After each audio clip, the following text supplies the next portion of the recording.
Bringing you the top stories from Bonners Ferry to St. Mary's and everywhere in between. This is the North Idaho Prepcast with Ryan Skaggs.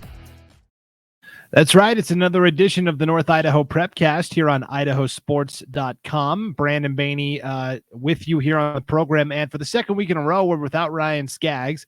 And so we brought back on Craig Shaver. Craig, you had a great debut last week, and we got a lot of really positive fan interaction from everybody that tuned into the podcast. So a good start.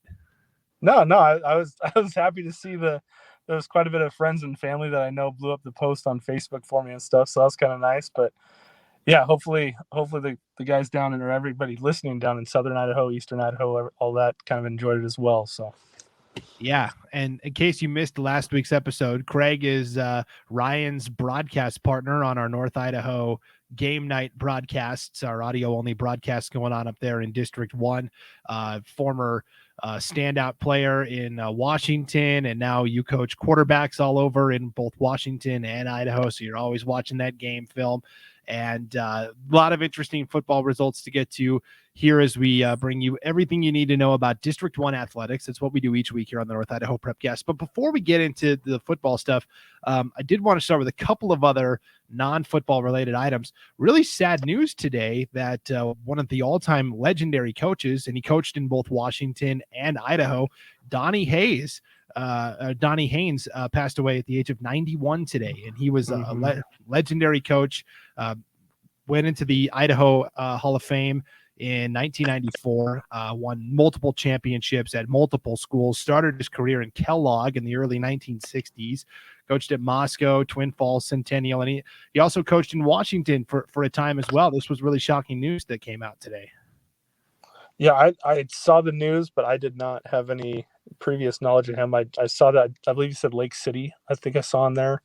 But I know Moscow is one of them. But yeah, that's there's been quite a few losses that we've had with coaches or that kind of stuff recently. So it's always rough. That's always a hard thing to deal with.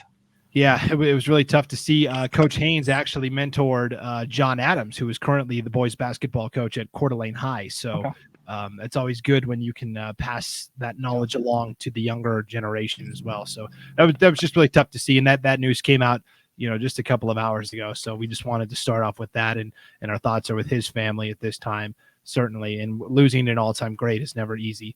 I also wanted to talk about one soccer match that caught my eye and one volleyball match that caught my eye. So this past weekend, Coeur d'Alene Charter is like a soccer juggernaut when it comes to girls soccer, right? They've won the state title the past couple of seasons.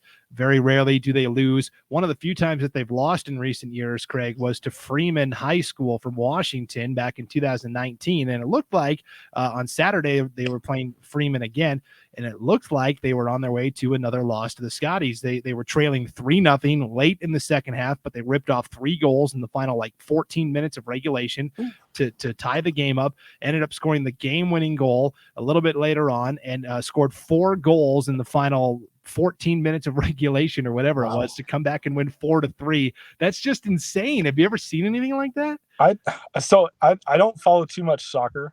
I'm a huge hockey fan. I know there's not any high school hockey up here, but for somebody to come back on a deficit like that's always exciting, especially in high school sports, because you know how hard those kids are out there working.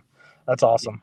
Yeah, so for Coeur d'Alene Charter, they just keep rolling along. They're 5-0, still undefeated. Stacy Smith is a great coach and leads that program. So that was really exciting to see. And then in volleyball last night, you had the big crosstown game, Coeur d'Alene against Lake City. And Lake City jumped out to a 2-0 lead, winning the first 2 sets. But Coeur d'Alene rallied back and won sets 3, 4, and 5 to complete the 3-2 comeback. And as soon as they scored the game-winning or the match point in that 5th and final set, all the fans stormed the court as well and started mobbing the volleyball players at Coeur d'Alene High. So that was really cool to see too. As long as nobody got trampled, that's awesome. Those are always fun. I was a part of one of those.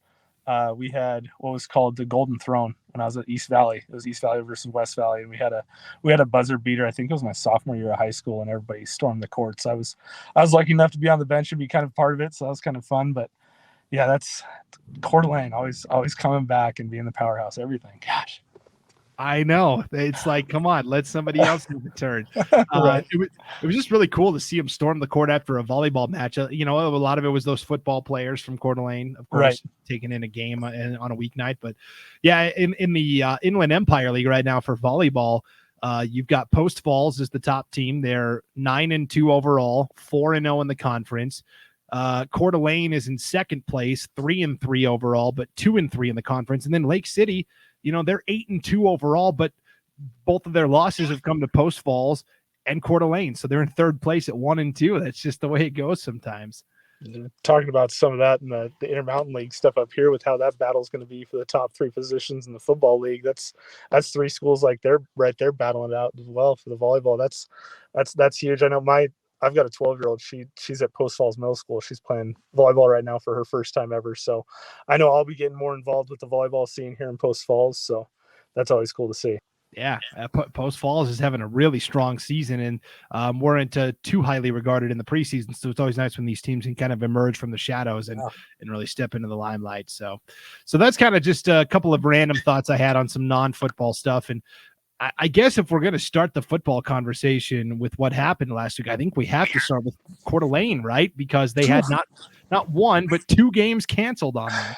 Yeah, that was rough. I was really looking forward, not trying to be biased or anything, but I was really looking forward to that Coeur d'Alene Mount Spokane game. I was clearing my schedule for Saturday, and then for that not to happen, I've got so many kids that play on both teams. I've got connections on coaching staffs and everything. That's honestly, that would have been, I know Ryan said the Coeur d'Alene Sandpoint game was the biggest one in the area, but for a cross border, that's a big one. That's hard to beat. Yeah, so Coeur d'Alene was originally going to play West Valley from Yakima, and they had COVID problems and had to cancel. And we recorded the podcast last week, Craig, and Coeur d'Alene still hadn't filled that open slot. And then, like, literally hours after we recorded, it was announced, we're going to play Mount Spokane. And this was kind of like late Thursday night, early Friday morning. And so I'm like, well, let me hastily record an intro and say, hey, Coeur d'Alene's going to play Mount Spokane. It's going to be awesome. And then that game ended up getting canceled like Friday afternoon as well. So it was really a bummer that we didn't get to see that. What kind of team is Mount Spokane? They're really explosive. Honestly, they've got a lot of returners both sides of the ball. Their skill positions, they're full, but I think one position that's really underlooked, special teams, and they've got probably the best kicker in my opinion. I haven't seen every kicker. I mean, that's not a highlighted position that I go recruiting and scouting at all. So they've got a kid, Ethan Michalski, is committed to Texas A&M, big time kicker. So they've got a stud at every position. They've got 2 wide receivers that are absolute standouts. Jordan Sands, who's trying to get some attention from D1 schools. I know he'll be playing at the next level. They've got a kid, Aiden Prado, a safety nickel type kid who's just a super athlete, plays with great attitude, flies all over the field. And then their quarterback, Kellen Flanagan. He was a transfer from Meade High School, started last year, had some decent playing time, and then he's kind of looking to take the reins as hopefully the top QB in Spokane. I know Luke Abchard would probably have something to say about that, but there's some studs on that team, man. So I was really looking forward to Coeur d'Alene Mount Spokane, honestly. I was pretty bummed to see it get canceled, but yeah, it was a bummer for sure, and that would have been a fun game. But instead, Coeur d'Alene just gets a week off and a chance to try and improve on things in practice. So we had 5 matchups last week between schools from Idaho taking on schools from Washington, and Washington won the battle 3-2. So let's talk about the Idaho teams that were successful first. And it was 2 of the bigger schools. We talked about Post Falls and how they had gotten off to an 0-2 start. It wasn't going to get any easier with Moses Lake coming to town, but Post Falls performed really well in a 42-26 win. It was nice to see the Trojans get the offense going a little bit finally against a really good team from Washington. Yeah, they finally got rolling. I was a little surprised to see Moses Lake not keep it a little bit closer. Like I said on the podcast last week, they're always a solid program. I know they tried to get the running game going, but Jackson Anderson had a good night. Cole Cripps, who's a linebacker DN type of kid for Post Falls, he actually had just an outstanding game for Post Falls, I thought, on defense. But they spread the ball around a little bit more offensively, I thought. Were able to work a few more players in, but it was nice to see them get a few more points on the board. But we'll see. This week's going to be a tough matchup. Yeah, we'll talk about the games that are coming up here in just a little bit. Post Falls, we talked about how the offense had the potential, and could they just finally get it put together? And we finally saw the run game. Jacob Sullivan had a really nice game on the ground with 3 rushing touchdowns. Ended up rushing for 187 yards on 33 carries. I think Coach Bennett wants to be a team that can run the football and set up the passing game through the run, and he stuck with it those first 2 games, even though the fruits didn't bear out. And finally, we saw it in a game here. I think if they can get Sullivan going like that every week, Post Falls is going to be really tough to stop. Yeah, they ended up having to put more guys in the box, and then they're able to spread the ball around a little bit more. I know Myers, number 8 for Post Falls, had a good game. Didn't just put all the pressure on Tucker, the wide receiver, to transfer from Meade. So more guys getting touches, and then build the offense off of the running game. I know a lot of schools will try to build the run game off the pass game, or pass game off the run game, vice versa. You got to do it fits your players and your team. And sometimes that takes tweaking the scheme a little bit. Yep, for sure. The other team that was successful in the Idaho-Washington battle was Lakeland High School, and they came out and really delivered over West Valley from Spokane, 42-13. It was nice to see the Hawks bust out the offensive points as well. Yeah, I was able to be at that one. I was excited to go because I actually work with both the quarterbacks on both those teams. But Lakeland came out, and I felt like they had the run game going. John Cornish had 3 touchdowns off the top of my head. I don't remember how many yards exactly he had, but he had a great night. He was our Inland Northwest football player of the game, but the defense played a heck of a game. Connor Moore had, I believe, 13 tackles on defense. The defense looks really stout for Lakeland. That's going to be a big positive for them. I know they're undersized, but they're not under hard. They play tough. They've got a lot of speed. Cody Morse, who actually plays corner, and he's probably the smallest kid in the league, the smallest starting kid in the league. And I know West Valley had some explosive plays where they tried to go up top on Cody. Made a couple plays, but he's battling every ball. But then again, West Valley has a 6'5" kid playing against a 5'2" corner. You gotta go up top on him every once in a while. And they never did. West Valley was successful on some plays. But I think, like I said, West Valley is down a little bit. They've got a group of, a lot of younger guys. They do have some senior leadership, but it is a down year for West Valley, which will still be a really positive year for them. But yeah, Lakeland, I thought they did a great job running the ball. They looked really in sync. They looked like they were smooth. Communication looked great. Devin Suko led the offense really well, I thought. Finally got Alden Waddington, the big 6'5" receiver, involved a little bit. He had a touchdown.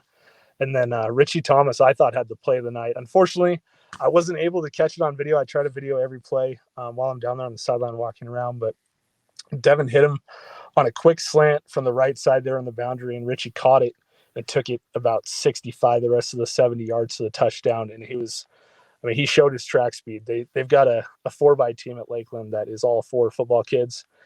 And when they touch the ball, get that ball in their hands, they explode. So it was nice to see an explosive play. I know Richie was really happy with that one. It was good to see. So Lakeland with another big one. That was really good to see them. Yep, it was a nice win for sure. And then let's talk about the Washington teams that got the upper hand on the Idaho schools. So we talked about how Lake City was going to have to travel all the way over to Seattle to play Garfield High.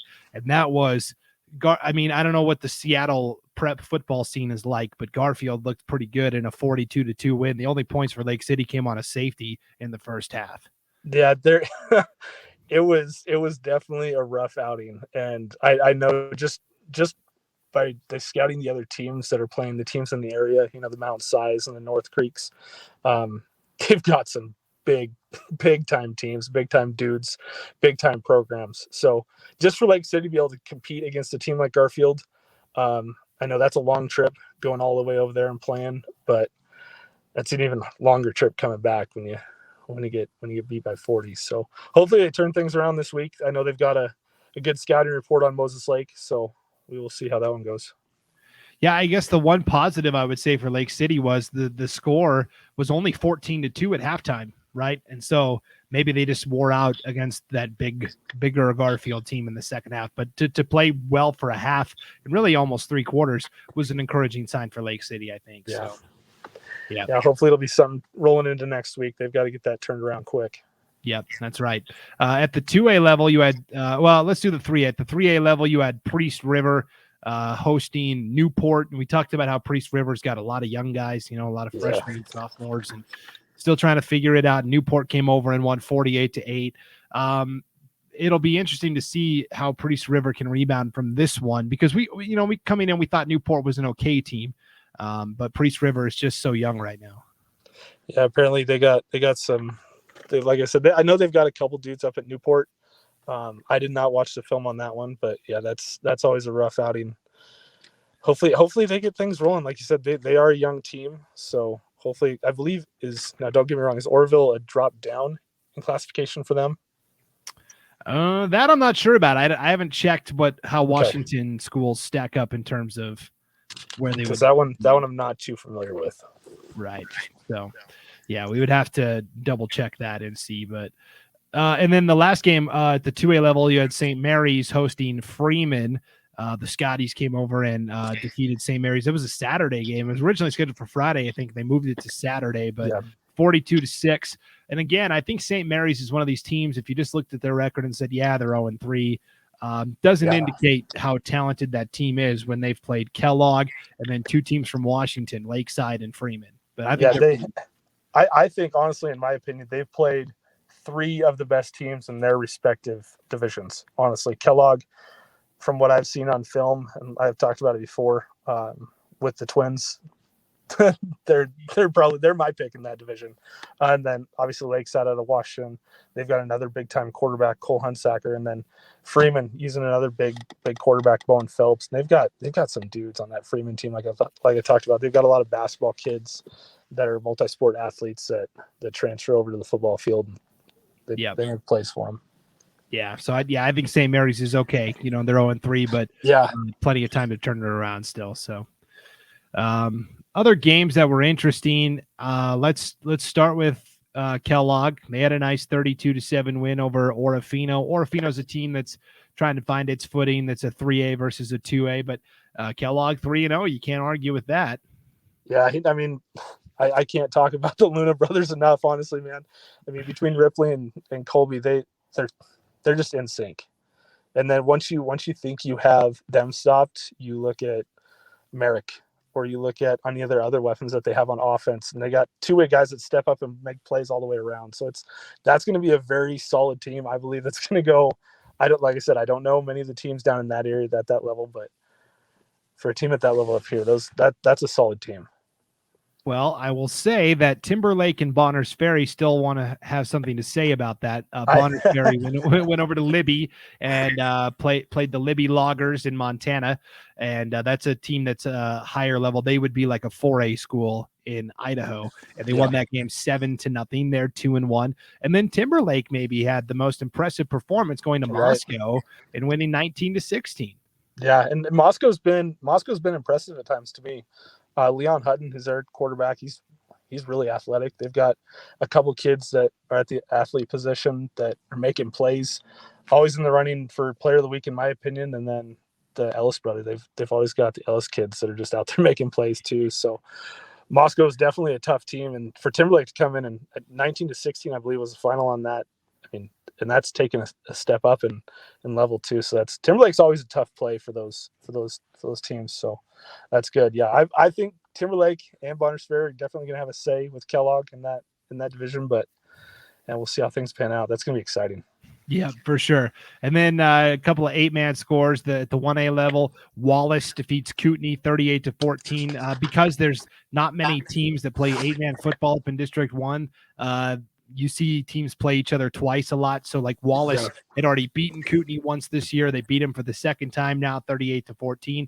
And then a team we didn't talk about too much last week. And when we got done and we're talking post production, you were like, man, I really wanted to talk about Mullen St. Regis a little more because they got some dudes. They looked pretty good over Lakeside, 72-20. The Tigers come out and win. They are a solid squad, man. If they can stay healthy, I know their running back Adam Ball got dinged up their first game, but he is probably, in my opinion, he's got to be one of the top football athletes, period, in the state. The kid is just a beast. And then the Trogdon brothers, they've got athletes, they've got dudes around them. So it'll be interesting to see. I'm excited, and I know we're not talking about games yet, but I'm excited for the matchup coming up this week. That'll be a good one for them. That'll be fun to see. Yeah, well, that's a perfect transition because that was the last game to cover from last week. So let's transition over to what we're going to see this week. We'll start at the 1A level and work our way back up to the 5A. So let's talk about Mullen St. Regis. Looks like they're going to host Wallace. That's going to be a fun matchup, but I think Mullen should be favored there. I believe so too. I just think Wallace is going to have some cockiness, hopefully, and they're coming in undefeated. So we'll see what they do. I believe are they 3-0 right now? They're 2-1. 2-1. Oh, well, strike that. I thought they were undefeated. Hopefully, right. Hopefully they put up a fight. I think it should be a good match there. It's got to be a little bit of rivalry there with how far those two schools are away from each other too. So with Mullen and Wallace being that close. Yes, there's no love lost between those schools. Last year, Mullen's girls basketball team made it to state for the first time in quite some time. And I was talking to their coach a little bit, and she goes, "Yeah, our toughest games of the year were to that other school down the road." And I was like, "Well, you'll have to elaborate because I don't know which school you're referring to." And she just said Wallace. Yeah. Oh, yeah. Okay, gotcha. Yeah, I've got my buddy Stetson Spooner's actually the head coach out at Mullen, and I know he's a great coach. Great leader for those guys. I know they've caught in and bought into everything he's preaching and teaching those guys out there. And I'd love to see that team keep rolling, stay healthy. Yeah, for sure. They're going to be a fun team to watch, and I think they could go really, really deep into the 1A D2 playoffs this year for sure. Other 1A games that are taking place, you've got Clark Fork 2-0. They had the week off last week, playing Lakeside at 1-2. That could be an interesting game. I'm not sure who I would like there because I think both teams have potential. Maybe Lakeside slightly just because they're a D1 school compared to Clark Fork, which is a D2 school. But the Wampus Cats will try and start 3-0 for the first time in a while. Moving up to the 2A ranks, you've got St. Mary's hosting Lakeland in kind of an interesting matchup. Usually you play one level above or below. You don't jump two levels very often. Yeah, and I hate to see this for St. Mary's, and I'm not trying to come into this biased by any means for Lakeland, but Lakeland's kind of on a roll right now. And St. Mary's coming in 0-3. This is kind of I know it's still a non-league match for them, and it's kind of still preseason. Hopefully they come out of it healthy. Maybe they can get some things rolling, get some points on the board. But for me, I'd love to see Lakeland just keep rolling. Hopefully, don't roll the score too high, but let some of those younger guys maybe get some reps to see what we've got coming in over the next couple of years, because I know Kason Lautzenheiser, who's the junior quarterbacks, is just itching to pull the trigger at quarterback behind Devin Suko. So I'd love to see some of those younger guys get some reps for Lakeland. Well, I know he's played a little bit already this year because Devin Suko was banged up a little bit a couple games ago. So in St. Mary's, it's going to be tough.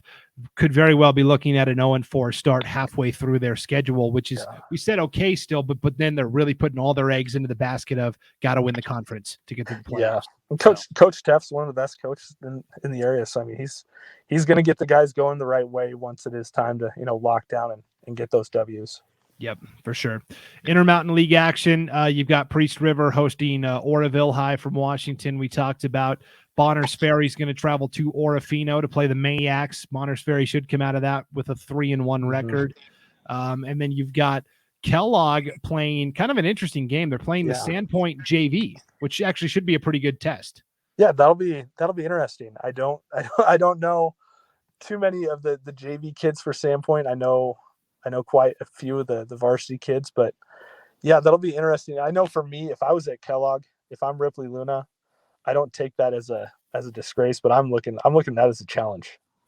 I'm looking at that as a challenge to say, hey, I want the respect of playing a varsity team, honestly. And, putting me with the JV team, I know it's going to match up size-wise is where it's really going to, make the biggest difference and see how they can match up size-wise. But I want to show off, what we can do as a team and really put something together. So it'll be interesting to see what Sandpoint's got coming over the next couple of years, going up against, like I've been saying, a solid Kellogg team. So that'll be really interesting to see the film on that one.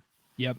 And then the final IML game, Timberlake is going to host Colville High. Now, that was the team that was supposed to play Sandpoint last week, and they had to cancel. And so I'm not sure. I haven't seen anything official yet. That game is still, it looks like, scheduled to go on. But maybe keep an eye on that one, as Colville High, I think, is having some COVID issues from the state of Washington. So yeah, I know they were originally scheduled to play Connell, I believe, and then they canceled it, and now it's Colville.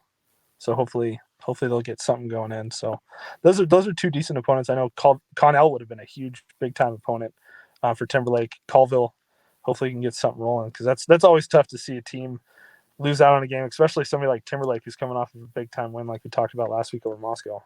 Right, for sure. And then if we look at the 4A level, Lakeland is going to St. Mary's, as we already mentioned.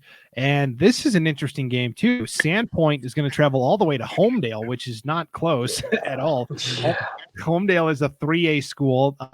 They're the two-time state runner-up in the 3A classification. They're 3-0, and this should be a really good test for the Bulldogs. I like what Sandpoint's doing, because when the playoffs roll around at some point, they're going to have to travel somewhere that's far away, and so I like them having this road trip here. Yeah, play up. They played up against Post Falls. This is obviously a big-time competition going down to Homedale. I know they've got a big-time running back, Hayden Kinchelo. Yeah, he's a stud. he's a stud. So we'll see. I liked what Sandpoint did against Coeur d'Alene defensively, and that was obviously without Gunnar Julio in the last half of that game. But they were able to contain Robert Collier.